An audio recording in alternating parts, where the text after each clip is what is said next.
자, 신학과 인문학 두 번째 주 강의 시작하겠습니다. 이번 시간엔 중세 후반기에 있었던 일련의 사건들과 그 사건에 관련된 중심 인물들에 대한 이야기들을, 그 중에서도 제가 생각하기에는 가장 중요한 인물이었던 요하네스 둔스코투스에 대한 이야기를 여러분들과 함께 나누어 보겠습니다. 우리는 근대화된 시대를 살아가고 있습니다. 우리는 근대화 시를 통해서 그 이전에는 상상할 수 없었던 많은 변화를 경험을 했습니다. 예를 들어서 오늘날 우리는 모든 사람이 평등하다라고 생각하고, 그래서 노예제도라는 것은 있을 수 없는 일이다, 그거는 범죄 행위다라고 이야기를 합니다. 하지만 여러분, 인간이 인간을 노예로 삼는 것이 죄다, 노예제도는 없어져야 된다 라고 하면서 노예제도가 없어진 것이 긴 인간의 역사 속에서 봤을 때는 비교적 최근의 일입니다. 아무리 길게 잡아봤자 한 200여 년밖에 안 된 일입니다. 그것도 200여 년 전에 아주 전 지구적으로 봤을 때는 아주 소수의 아주 특별한 집단에서부터 시작이 된 것이 노예 해방이었습니다. 그러던 것이 확산되고 근대화라는 과정을 통해서 확산돼서 오늘날 전 세계적으로 최소한 우리가 상식적으로 알고 있는 범위 내에서 더 이상 이 지구상에 노예라는 것은 존재하지 않습니다. 우리는 그래서 노예가 없는 것이 당연하다라고 생각하고 있지만, 조금만 우리가 역사를 거슬러 보게 되면 노예제도라는 것은 너무 당연한 거였습니다. 물론 과거에도 노예제도의 문제에 대한 지적이 많이 있었습니다. 거슬러 올라가게 되면 아리스토텔레스조차도 노예제도에 대한 딜레마를 이야기를 했다고 하더라고요. 우리나라의 많은 실학자들, 조선시대의 많은 실학자들이 노예제도, 노비 문제에 대한 고민을 많이 했습니다. 그러나 그 문제를 알고 있고 문제를 그럼에도 불구하고 그들은 과감히 노예 해방, 노비 혁파를 갖다가 하지 못했죠. 왜냐하면 그가 살아 있었던 시대의 한계 때문입니다. 그들이 근대화 이전에 노예제도 내지 노비의 문제를 지적했던 모든 당시의 지식인들의 내린 결론은 노예제도는 분명히 잘못된 제도이지만 필요하기다. 그래서 어쩔 수 없이 있어야만 한다라는 것이 그들의 결론이었습니다.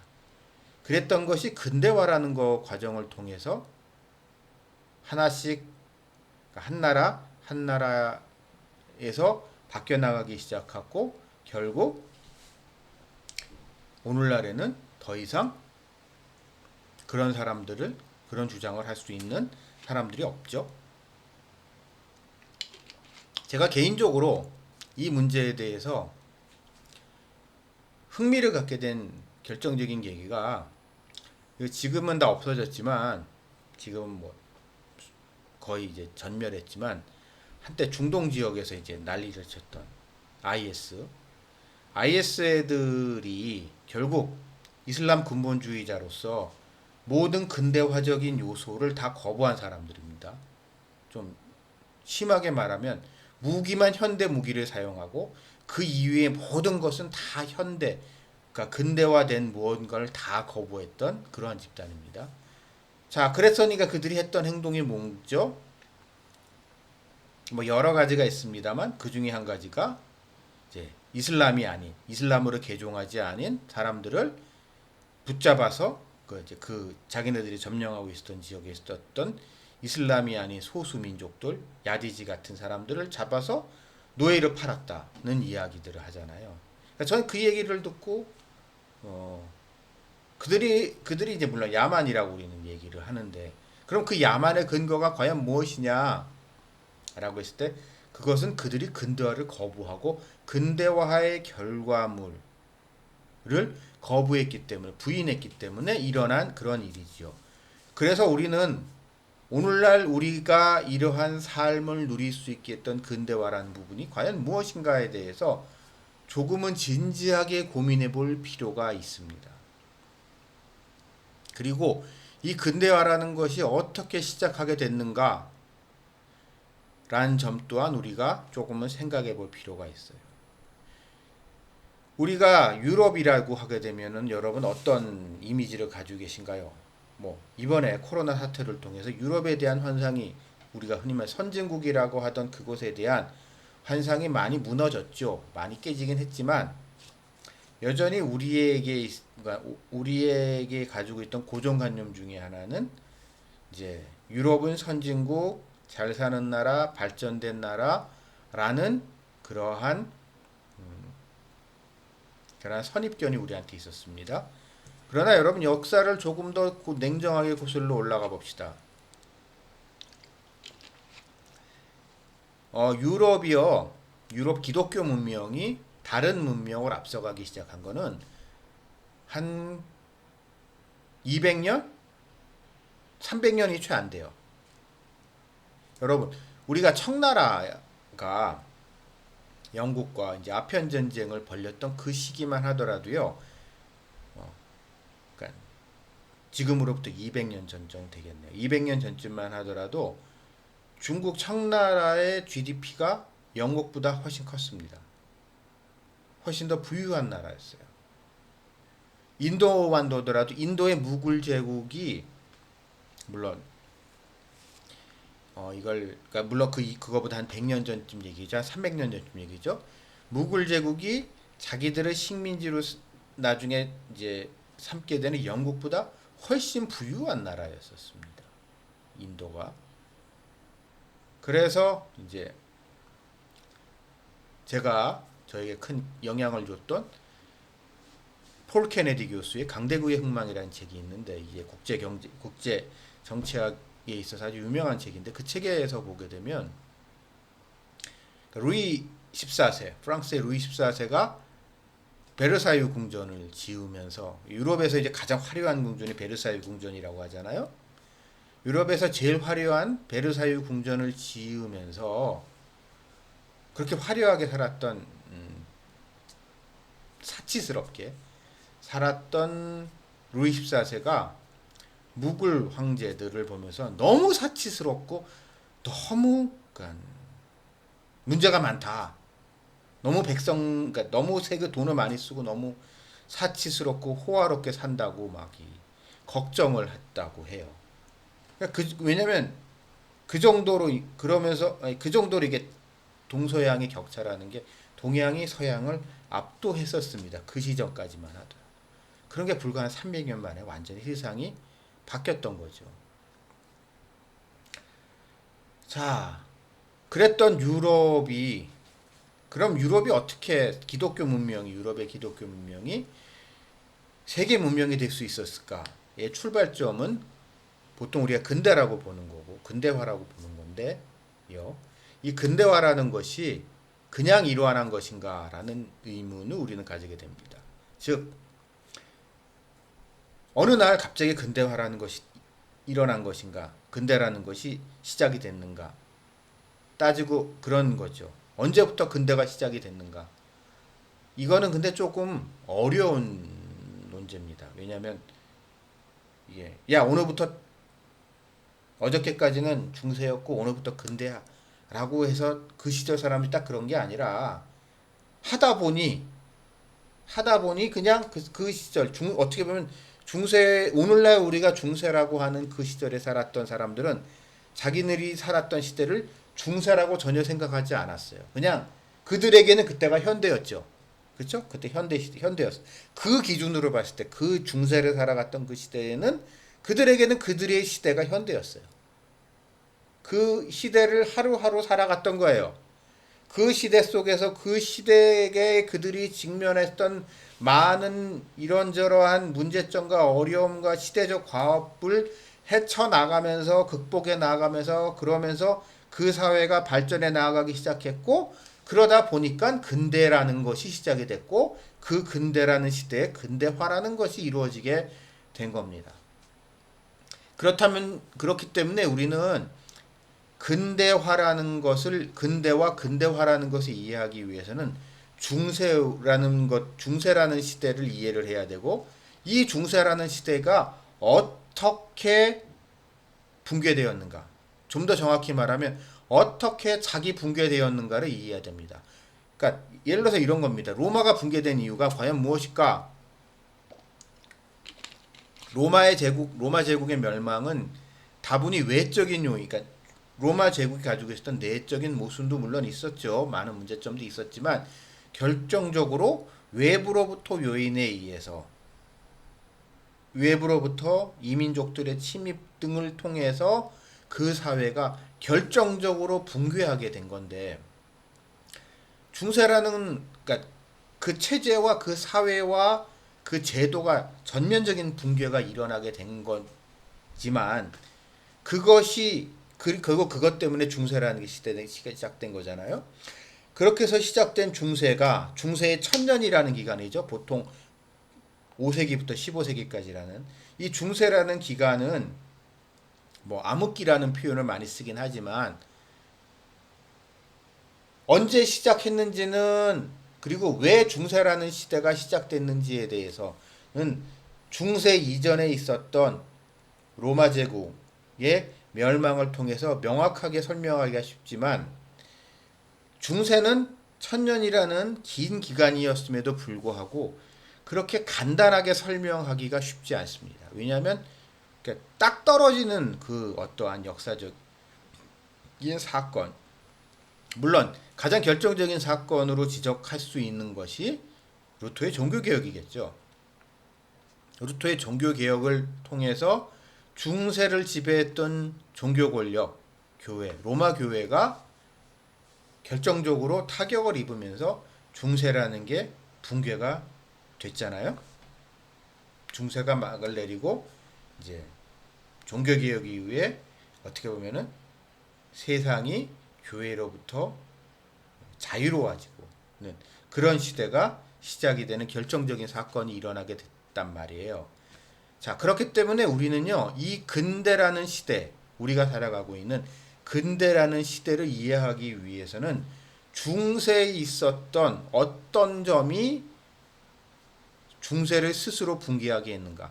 좀 더 정확히 말하면 중세를 지탱해 왔던 로마 교회, 기독교와 로마 교회가 어떻게 약화되었는가라는 것을 우리는 알아봐야 합니다. 그렇기 때문에 우리는 중세의 중세를 다분히 종교적인 관점에서, 특별히 신학적인 관점에서 바라볼 필요가 있고, 그렇기 때문에 우리는 중세의 정수라고 할 수 있던 토마스 아퀴나스의 종합적 체계의 붕괴에 주목해볼 필요가 있습니다. 더욱이 우리는 신학을 공부하는 세기 때문에 그런 거죠. 그래서 우리는 이번 시간에 우리는 그러니까 이번 주에요. 중세를 지배했었던 토마스 아퀴나스의 체제가 과연 무엇이었는가를 간략히 살펴보고 이 체제가 과연 이 체제가 왜 등장하게 됐는가 첫 번째. 그 다음에 그러나 이 체제에는 어떠한 문제점이 있었는가. 그래서 이것은 왜 결정적으로 붕괴할 수밖에 없었는가. 그러면 이 붕괴의 시발점은 과연 무엇인가. 과연 무엇이 그 강력해 보였던 교회의 권위를 뒷받침해 주면서 뭐라고 해야 되나요? 마음에 안 드는 사람은 그냥 잡아다가 종교 재판해가지고 마녀라고 다 잡아죽이던 그런 중세 교회의 교황의 막강한 후원을 받았던 토마스 아퀴나스의 체제가 어떻게 그렇게 균열이 가게 됐는가를 살펴볼 건데요. 그 결정적인 계기, 토마스 아퀴나스의 체제가 그러니까 균열이 되는 데 있어서의 가장 결정적인 출발점이라고 보통 제기하게 하는 사람이 둔스 스코투스, 그러니까 요하네스 둔스 스코투스라고들 하거든요. 그래서 요하네스 둔스 결론적으로 요하네스 둔스 스코투스가 도대체 뭐라고 어떤 사람이며 그가 무엇이라고 주장했기 때문에 그러한 일이 벌어지게 됐고 그것이 이후에 어떠한 영향을 미쳤는가를 좀 우리 다 같이 살펴보는 시간을 가지고자 합니다. 간략히 먼저 말씀드리면은 여러분 토마스 아퀴나스라면 여러분 이제 1학년 분들 많이 들으실 텐데 그냥 일반 학교에서 세계사 내지는 뭐 이런 걸 일반 학문에서도 중세에 대한 이야기, 세계사 시간에서 중세에 대한 이야기를 하면서 토마스 아퀴나스에 대한 이야기는 꼭 언급이 되고 그의 대표작 신학대전에 대한 이야기를 꼭 나옵니다. 신학대전은 어마어마한 분량의 책입니다. 전 그 아퀴나스에 대한 전 개인적으로 아퀴나스를 별로 좋아하지는 않습니다. 아퀴나스가 쓴 책을 보게 되면 좀 답답해요. 아주 꼼꼼하고 아주 치밀하긴 한데 좀 이렇게 시원하질 않아요. 그러니까 좀 꽉 막힌 같은 것 같은 공무원을 상대하는 것 같은 그런 느낌이 듭니다. 그러나 그가 남긴 어마어마한 분량의 저작들을 볼 때마다 그의 위대함에 대해서 제가 별로 개인적으로 좋아하지 않을지라도 그의 위대함에 대해서는 전적으로 100% 동의하고 공감할 수밖에 없습니다. 자, 근데 그렇다면 이 중세를 지배했었던 아퀴나스의 사상, 책의 가장 큰 핵심은 과연 무엇일까요? 여러분 이제 우리 신학이라는 차원을 떠나서 세계사라든가 제가 학교 다닐 때 기억을 만나면 이제 윤리 시간에 국민윤리 시간이나 이럴 때 그냥 나오는 얘기가 이거예요. 토마스 아퀴나스는 중세 기독교와 아리스토텔레스의 아리스토텔레스의 철학을 이용해서 기독교를 재구성했다.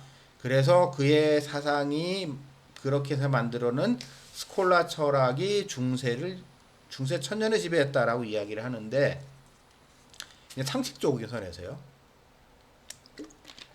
그 이야기는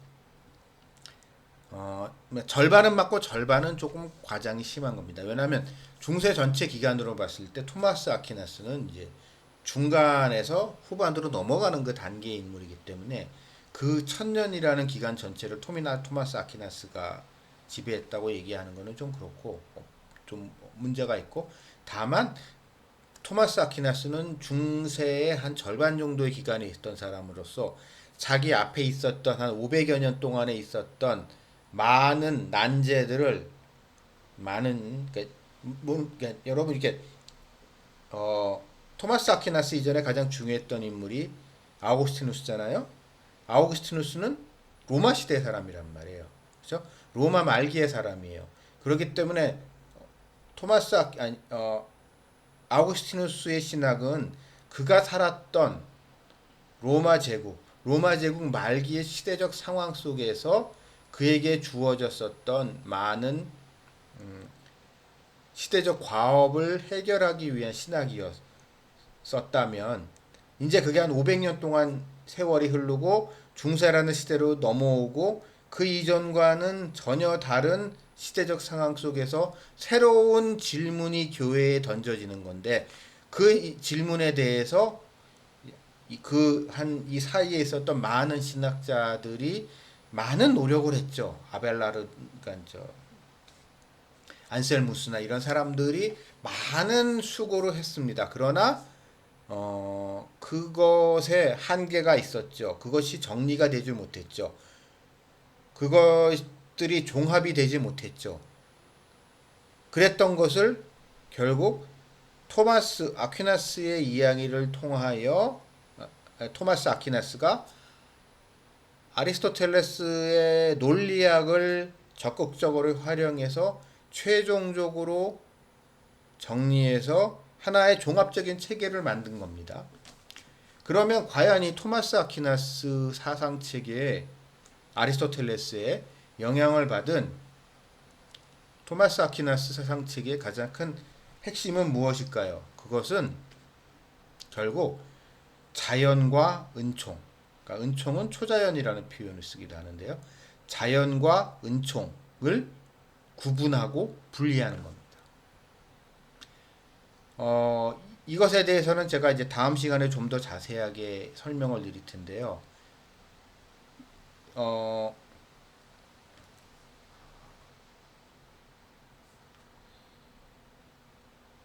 즉 아퀴나스 이전에는 세상의 모든 영역이 다 하나님의 은총, 하나님의 초자연적인 권능하에 있다고 해야 하잖아요. 그러니까 최대한 단순하게 설명을 드리는 겁니다. 최대한 단순하게 설명드리는 거예요. 세상의 모든 것이 하나님의 손안 안에 있다. 하나님의 섭리 안에 있다. 하나님의 권능하에 있다. 하나님의 은총하에 있다.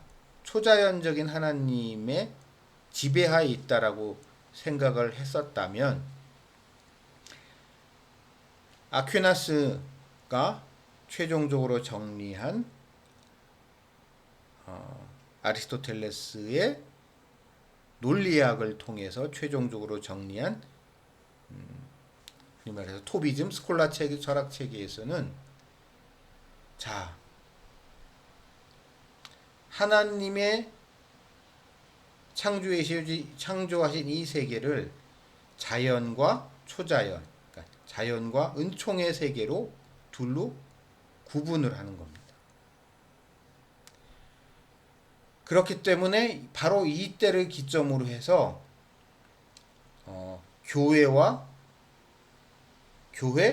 신학과 같은 은총의 영역과 국가 내지는 다른 일반 학문과 같은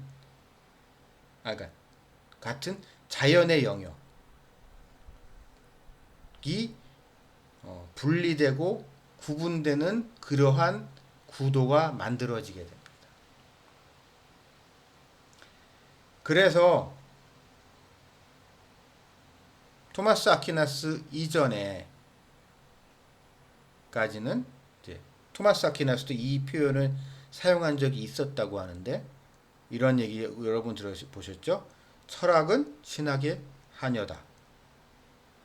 철학은 신학의 하녀다. 그러니까 철학이라는 학문이 최고의 학문이고 모든 것은 이것을 지탱해주고 이것을 떠받들어주고 이것을 위한 그것을 위한 도구였을 뿐이었다는 것이 아퀴나스 이전의 생각이었다면 이제는 은총의 영역인 신학과 자연의 영역인 철학 이 두 개가 수평적인 관계를 가지게 되고 여기서부터 근대의 그러니까 그 학문의 시작이 진정한 의미의 학문의 시작이 출발하게 된 거죠. 그럼 그것에 대한 좀 더 자세한 이야기는 두 번째 시간에 계속 이야기를 나누겠습니다.